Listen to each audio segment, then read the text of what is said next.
Hey everyone, I'm Dr. Surjit Singh. In this video on Python via examples, I'll talk about the user-defined functions. Let us begin.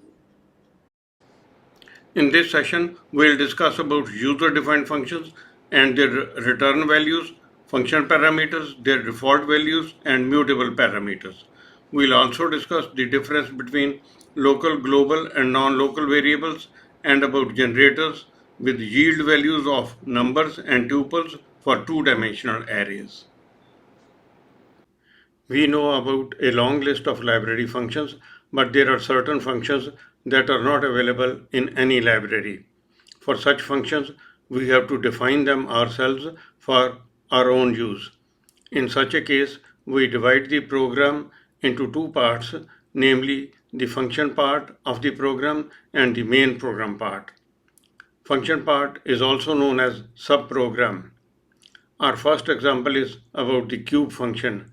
Execution always starts with the main program, even though we have to define the function before we use it. We now proceed with the program to find cube of 4. For this, we save it in a variable named val and use it in the function that we name cube. Before we can use it here, we have to write the detail of the cube part of the program. Definition of a function starts with the def statement. Cube is the name of the function and base is the argument for which cube is required. Main program passes the value of the argument of cube and stores it in the variable base. Val belongs to the main program. It is known as the actual parameter, while base that belongs to the cube function is called the formal parameter. For storing this, Python assigns another chunk of memory for the exclusive use of the function cube. We suspend the execution of main program and calculate cube of base in the subprogram and store it in the variable result. Job is done. To get back to the main function, we use the return statement and pass the value of result to the main program, which replaces the part of the expression that had called the function. At this stage, we no longer need the memory used by the function, so we release it. The returned value of 64 is stored in the variable that we name as valcube and print it. Now that the definition of function cube is in place, we can use it at other places of the main program. Next time, we call the function cube for x is equal to minus 6.01 that we pass to base in this call of the function. We fetch the memory for the function once again.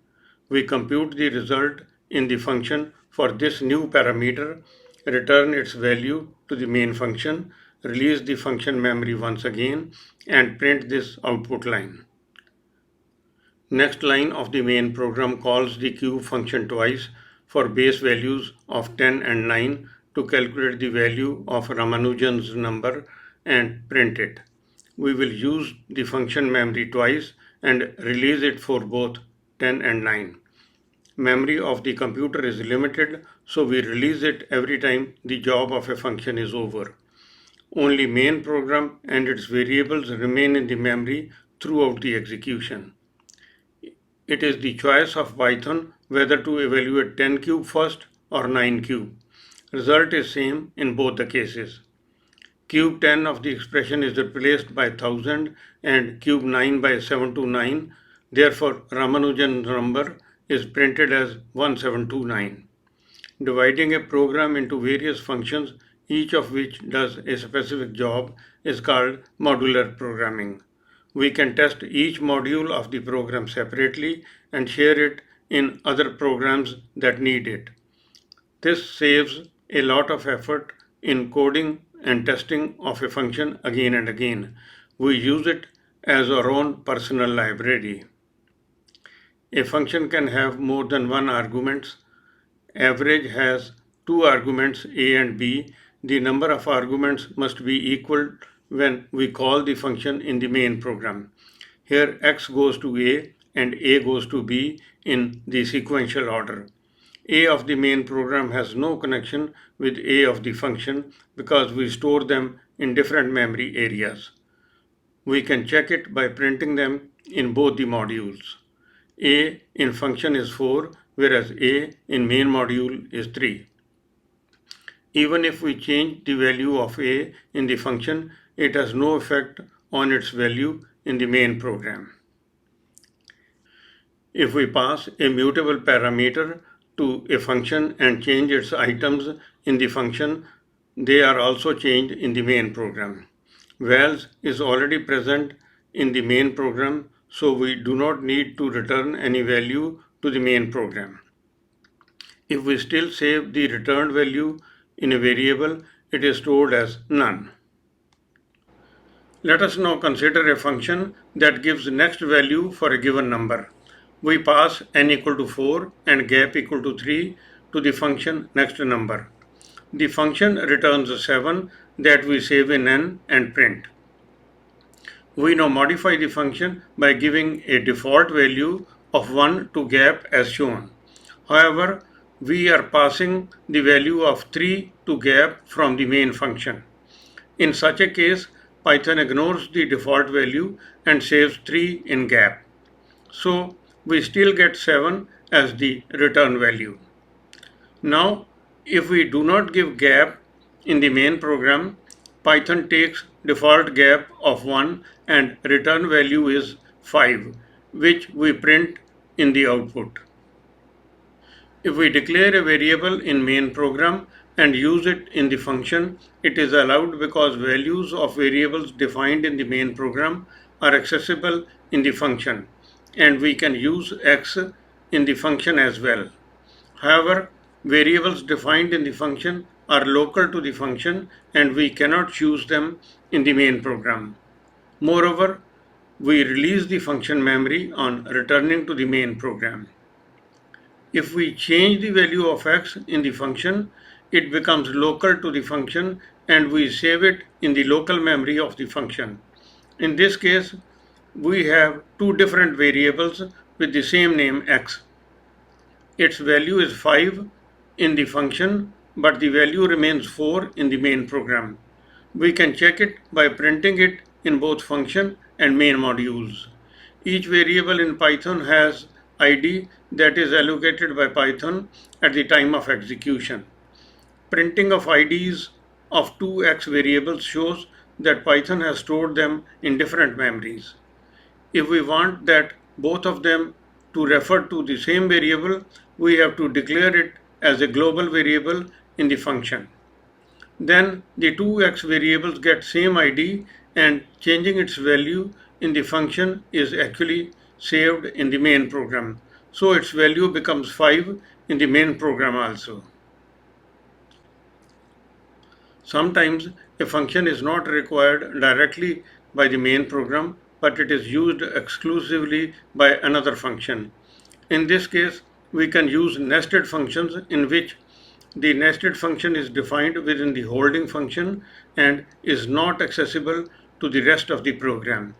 After skipping the function definitions, we first execute this statement. It calls the function fun, for which this is the first executable statement. Here we save x is equal to 5 in the memory area assigned to fun and print it. After this, we call the nested function for which execution starts with x equal to 7. We save 7 in x of the nested function memory and print it. With this, the execution of nested function ends. If return statement is not present in a function, it returns none. Control goes back to the next statement of fun that had called nested fun. This print x refers to the function memory, so we get 5 in the output because 7 is the local value of x and it remains 5 in fun. In the nested function, if we declare x as non-local, then x equal to 7 is saved in the holding function and we change its value there to 7. Second print statement in the holding function confirms that its value has become 7. Generator is a function that has yield statement instead of return. In this statement in the main program, the variable named series becomes an iterator. Next function on series gets the value yielded by the generator that we save in val and print it. A generator can yield more than one values. Second and third next calls on series will get these values. We can also use the iterator named series in a loop like this and get the same output. When all yield statements finish, we come out of the loop. We can even use a for loop in the generator to yield a series of numbers. Finally, we can supply the count of numbers as parameter in the main function for its use in the generator. In this program, we get squares of first 5 natural numbers. A generator can also return a tuple. Consider a two-dimensional matrix. Its number of rows is len A and number of columns is len A0. We pass them as parameters to the generator and we name it as mat indices. Inside the generator, we run a loop I over rows and another loop j over columns and yield the tuple ij for all values of I and j. We receive them in a loop in the main program and print them along with the elements of the matrix. In the first iteration, both I and j are 0, so we print the element 0, 0. Ij becomes 0, 1 and 0, 2 in the next two iterations and then becomes 1, 0, 1, 1 and 1, 2 in three more iterations. This way, we can process all the elements of a two-dimensional matrix in a single loop. In this session, we introduced user-defined functions, their return values, function parameters, their default values, and mutable parameters for modifying the values of its items. We also discussed about nested functions, local, global, and non-local variables, and about generators with yield values of numbers and of tuples for two-dimensional arrays.